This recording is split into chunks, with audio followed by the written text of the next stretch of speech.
We have reached a point where we can track our health down to the millisecond. We monitor our heart rate variability, quantify our sleep stages with microscopic accuracy, and meticulously engineer our daily macros. Yet a strange paradox has emerged. We are physically fitter than ever, but our mental exhaustion and burnout rates are the highest they have ever been. The problem stems from the environment we inhabit. When you navigate a dense city or stare at a monitor, your brain gets locked into high beta activity. It is forced into a state of hypervigilance, constantly filtering out car horns, flashing billboards, and digital notifications. This constant filtering keeps your cortisol levels chronically elevated. When this stress hormone never drops, it begins to interfere with how your cells express their DNA, eventually impairing hippocampal function and shrinking the brain's capacity for memory and focus. Your nervous system remains under constant siege. Physical optimization alone cannot outwork the metabolic tax of environmental stress. To escape the stress of the city, millions of people head straight from their offices into commercial gyms, viewing them as a sanctuary from the urban grind. But look closely at the modern fitness facility. It is built entirely of flat walls and rigid, visually monotonous angles. The space is filled with the acoustic pollution of clanking iron and high-decibel music, while you breathe recirculated, climate-controlled air. This sterile environment mimics the exact architecture of the city outside. While your muscles are working, your brain is trapped in the same high-beta fight-or-flight state it occupied at your desk. When you try to hit all your strength and cardio goals indoors, you run right into a nature deficit. Without the evolutionary signals of safety that our biology expects, your neural recovery stalls. Performing physical exertion without these safety signals means you are building the body while leaving the brain trapped in a cycle of stress, preventing the very recovery you came for. If we step out of the city and onto a wilderness trail, the rigid, straight lines of our buildings disappear. Nature is constructed from fractals. These are self-repeating geometric patterns where the structure of the whole is repeated in the individual parts. You see this in the way a tree branches out, a mountain's jagged edges, or a leaf's veins. This graph shows your brainwaves when looking at these organic shapes. Your stressed beta brainwaves instantly smooth out into calm, rhythmic alpha waves. The human eye is evolutionarily designed to track them. The moment you do, your visual system enters a state of soft fascination.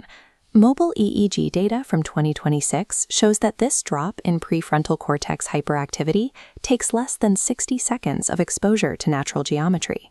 Because fractals require zero cognitive filtering, your visual system relaxes, and your brain begins to restore its mental reserves without effort. Indoors, running on a perfectly flat, moving treadmill belt is a repetitive, biomechanically dumb movement. On a forest trail, no two steps are identical. Every time your foot strikes uneven dirt, exposed tree roots, or jagged rocks, your body makes constant microcalculations.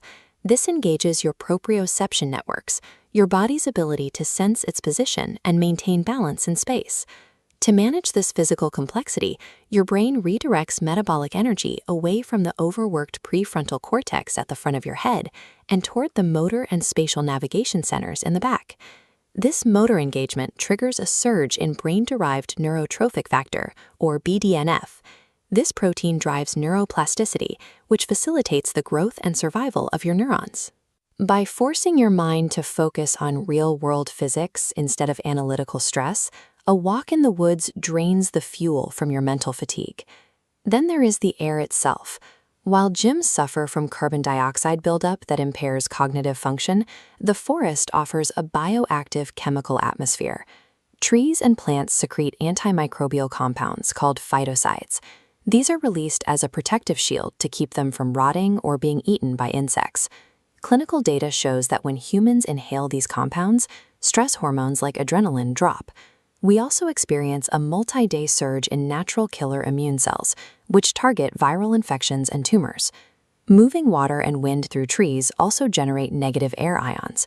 Once these reach your bloodstream, they boost serotonin levels and accelerate your cell's ability to absorb oxygen. This combination provides a distinct metabolic edge. Athletes on a trail clear waste products faster and lower their heart rates compared to those training in a stale indoor environment. None of this means the gym is obsolete. It remains an effective laboratory for isolating muscle groups and applying precise tension to build physical power. But a laboratory is no place to live. Remaining exclusively within artificial environments degrades our mental resilience over time. The modern training split requires a transition. Use the gym to build the body, but return to the wilderness to restore the brain. To bridge this gap, start with the microdose. A daily 15-minute screen-free walk outdoors halts cortisol spikes and kickstarts your recovery. Next, move your moderate aerobic conditioning sessions onto uneven dirt trails 2 or 3 times a week to maximize the sensory input to your brain. Finally, complete a weekly grand reset. Spend 90 to 120 minutes deeply immersed in nature to flush urban fatigue and reset your heart rate variability.